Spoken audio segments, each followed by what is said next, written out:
But আমি কিন্তু ওরকম চিন্তা করে কাজ করি না যে আম ও সালমান শাহ, আমার তো কাজ করতেই হবে। এই হিরোর সাথে না, কাজ তখন করলে তো আমার সালমান হয়তো খুব শাহর নাম চাইতে করবে। আপনি এরকম বড় চিন্তা কিন্তু তারকা। আমার না, মাথায় আসে না। তখন তো সালমানের চাইতে আপনি বড় তারকা ওই সময়, তা সিনিয়রিটি আমি সব দিক থেকে। না, আমি না জানি না, এই চিন্তা অবশ্যই ভাবনা আসে নাই। আমার যেটা এটাই তো সত্যি।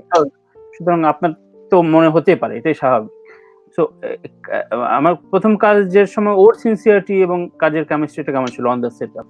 না, খুব ভালো ছিল রানবীর ভাই। এটা আমাকে সবাই কোয়েশ্চেন করে। এইটা আমি অনেকবার এই হ্যাঁ, হ্যাঁ। উত্তরটা দিয়েছি। আম ওর সাথে আমার একদম ফ্রেন্ডলি কাজ করেছি আমরা। এরকম কোনো ছিল না যে আমরা দুজন নায়িকা ছিলাম।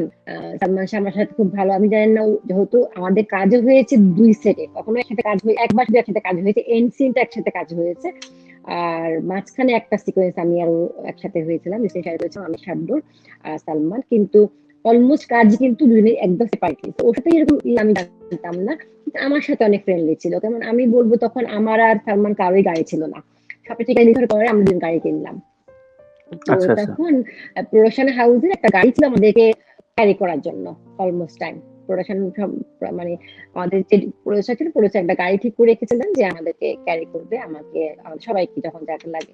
তো ও সালমান সাহেব এমন হয়েছে আমার বাসা থেকে নিচে এসে আমাকে নিয়ে গেছে। মানে আমি ও গাড়িতে ছিল, প্রোডাকশনের গাড়ি এসছে, আমি রেডি হয়ে নিচে নেমেছি, তারা আগে এসছে বা নিয়ে গেছে। এমন না যে আমি শুনি নাই সালমান কখনো বলতে যে হ্যাঁ কেন আমি সোনিয়া বাহাজে ওকে নিয়ে আসবো আমার দরকার। ও আসে নাই, প্রোডাকশনের গাড়ি এসছে, হয়তো ওকে পিক করেছে আচ্ছা, আগে, তারপর আমাকে পিক করেছে, এমনও হয়েছে।